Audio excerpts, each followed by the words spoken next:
واش المنتخب الوطني المغربي باقي عنده مقابلات معلوم غيكون عنده مقابلات افريقيه كيف قال الوالد هذاك النهار، قال لك غيكونوا عندنا من هنا الكوب دافريك واحد 8 الماتشات.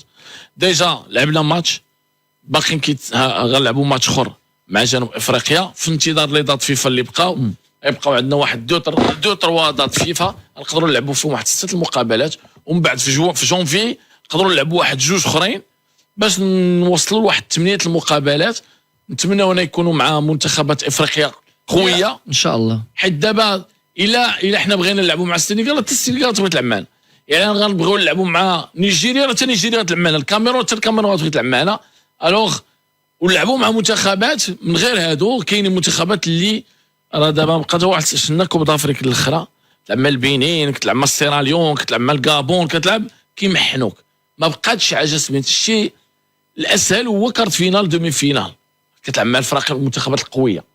اما هذاك دور مجموعات مع هذوك المنتخبات معلكين في الشموشات في داكشي ديال ابيجون، بهذاك الشيء هذوك هما اللي خصك تلعب معاهم دابا تاخذ لو ريتم. خصك تجرب نفسك مع يعني اكبر عدد من المنتخبات الافريقيه، لا سواء اللي عنده مستوى متوسط ولا اللي عنده مستوى عالي وكنعتبروها من المنافسين. في كوب دافريك ما بقاش ولا كندويو بحال بحال ملي كتدخل كوب دافريك ديك الساعه راه كلشي مأهل، يعني كلشي الحدود متساويه، غير من بعد كتشوف يعني النتائج هي اللي كتفافوريزي المنتخبات اللي كتمشي يعني لدور الربع والنصف والنهائي. فكنظن بان المنتخب الوطني اللي مهم بالنسبه للمنتخب الوطني واللي حنا متاكدين منه عارفينه، وانا جميع المنتخبات ما غاتبغيش تخسر معاه، وجميع المنتخبات غتعتبروه هو اللي فافوري، هو اللي غيدخل باش يربح، وهي يعني داخله باش انها تدافع على الحظوظ ديالها. ما غنشوفوش شي منتخب اللي غيقدر مثلا يزعم وهو يبغي يسيطر على المباراه وهو يدخل بان داخل مع المنتخب الوطني باش انه هو اللي يسيطر وهو اللي يربح زعما وداخل فافوري عليه. فوالد كراكي كما كنقولوا حاط جميع الحسابات ديالو، وغير التشخيص اللي دار المباراه كيبان لك بان السيد فاهم شنو باغي وعارف اشنو عنده وعارف الامكانيات ديال المنتخب. ان هذه المقابله دازت بحال هكا راه قال لك مزيان تكون في هذا الوقت احسن ما انها تكون في كاس افريقيا، يعني في هذا المستوى باش تعرف اللاعبين اللي غتعول عليهم، اللاعبين اللي غادي توجدهم، اللاعبين وتعطي فرصه لجميع اللاعبين، باش ما يقولش شي واحد راه هذاك ما عيطش ليه وما داش ولكن هو راه مزيان. لا، كتجيبو كتشوف جميع اللاعبين اللي هما متالقين مع الانديه ديالهم واللي في المستوى وكتعطيهم فرصه انهم يلعبوا، وكتشوفهم واش غيعطيو شي حاجه يعني اضافه للمنتخب الوطني واش في النيفو ولا لا.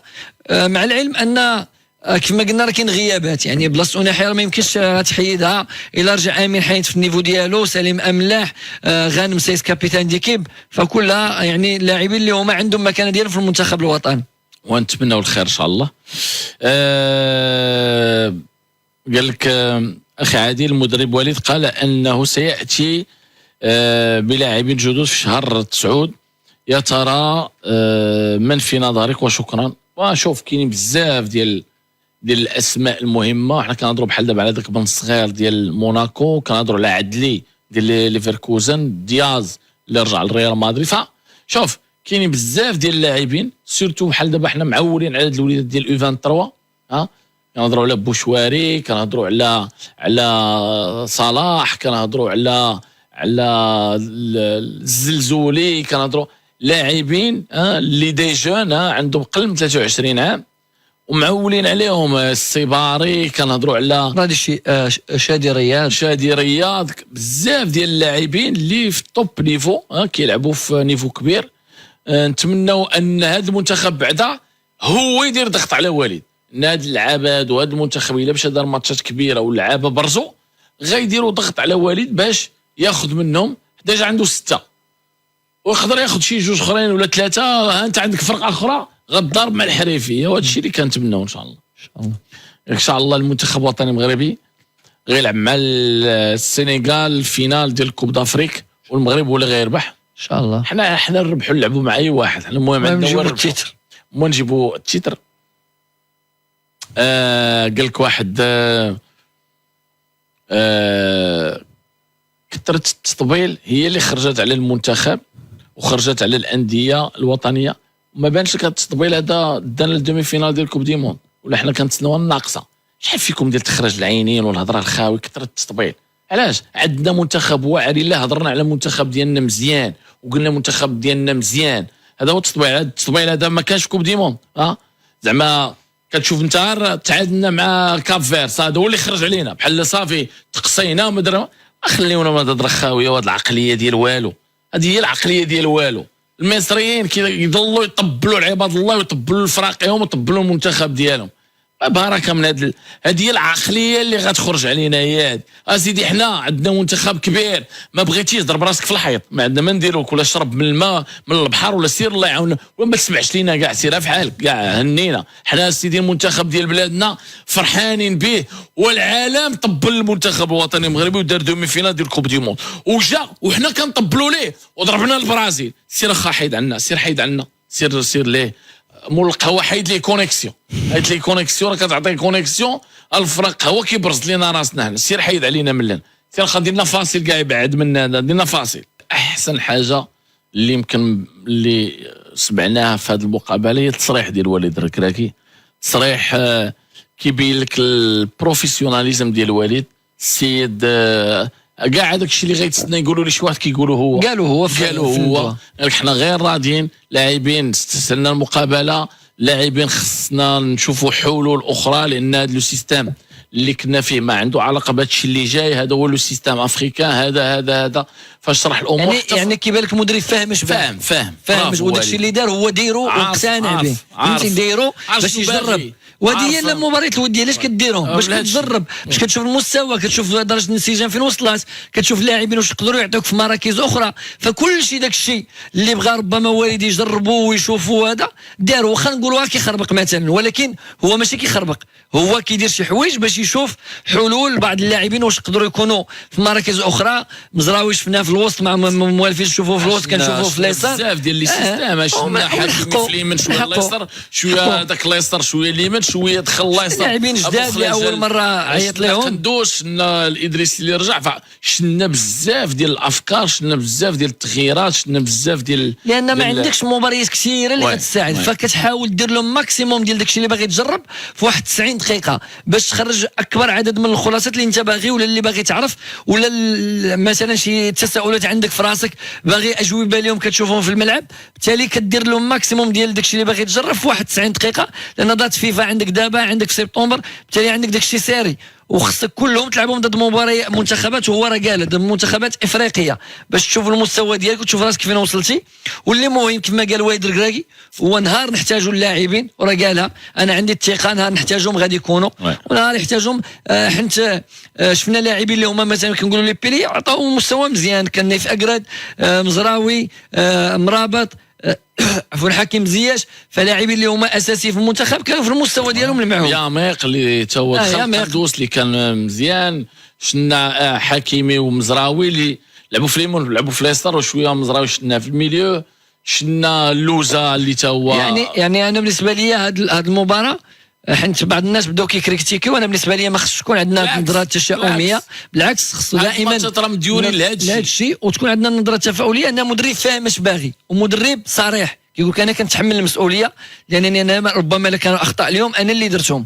وتكلم كذلك على الهجوم، تكلم على حمد الله بان كيتسنى منه اكثر من داكشي، وسافري حنا ملي كنشوفوا حمد الله في الدوري السعودي كنقولوا هذا هو الهداف ديال المنتخب الوطني، ولكن ملي كيجي مع المنتخب لا في كاس العالم لا المباراه ديال اليوم امس ما عطاش داكشي اللي كنشوفوا به حمد الله، ولا المستوى اللي كنشوفوا به حمد الله يعني في الدوري السعودي. بالتالي كنتظروا منه اكثر، وكاينه تنافسيه، راه دابا كاين تيسودالي، كاين نصيري، كاين حمد الله. بالتالي خاص اللاعب يتضارب على بلاصتو، هذا هو اللي مهم، هو ان تكون عندك قاعده ديال الاختيارات كبيره وكتختار منها. ثم كاين غيابات ما نساوش، أناحي، حارس، يعني في لا ديفونس رومان سايس، فكنظن بان الحمد لله ولات واحد القاعده موسعه، سيرتو مليون املاح وناحي تا يعني اللي رجع امين حارث بالمستوى ديالو ان شاء الله، فغيكون من اللاعبين المهمين في وسط الميدان ديال المنتخب الوطني. وهذا الشيء اللي كنتمناو ان شاء الله. كيف قلنا كاين بزاف ديال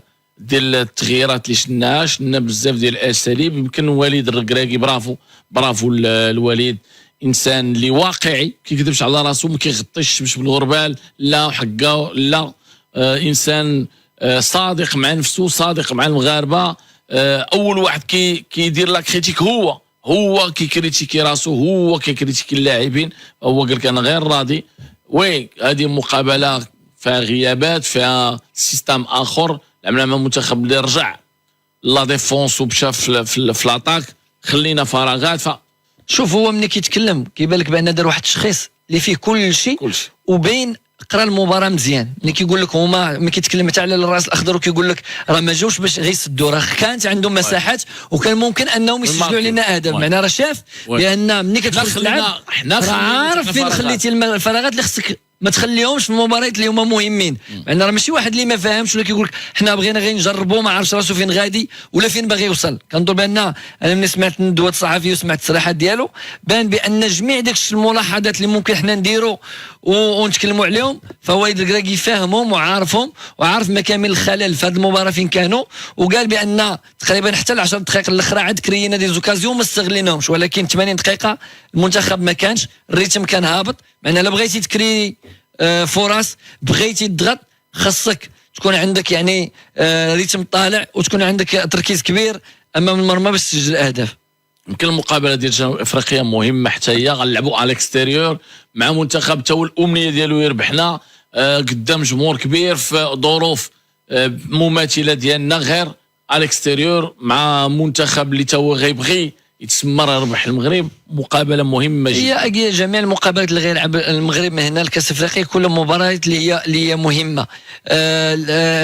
نقدر نقول لك انها كانت غتكون اكثر اهميه لو اننا كنا باقي ما ضمناش تاهل الكاس الافريقي. يعني دائما كيبقى داك التخوف وكاين واحد الحافز كبير انك باغي تحقق واحد الانجاز ولا باغي تحقق واحد الهدف، لان التاهل ماشي انجاز وانما هدف من الاهداف باش انك يعني تمشي لكاس افريقيا. ولكن دابا ملي كاين التاهل غتكون مباراه مهمه غناخذوها بجديه، ولكن دائما كان حنا داخلين وبغينا ولا ما بغيناش راه في بالنا باننا حنا مأهلين. غير هي حتى هي غتعطي دروس وغتعطي خلاصات بيان سير وغتعطي الوايد الركراكي يعني مجموعه من الاشياء اللي يقدر يستافد منها في المباريات اللي هي مهمه في كاس افريقيا. فكنظن بالنسبه لي الراس الاخضر وجنوب افريقيا ومن بعد المباريات اللي غيجيو كلها مباريات مهمه بالنسبه للوايد الركراكي، لانه خرج من السيستم اللي هو دفاعي للسيستم اللي هو غيكون هجومي، انك دائما انت اللي غتدخل فافوري في المباريات بحكم الانجاز اللي درتي وبحكم المستوى اللي وصلتي ليه. بالتالي جميع الانديه غتحتاط منك، جميع الانديه غتجي اللور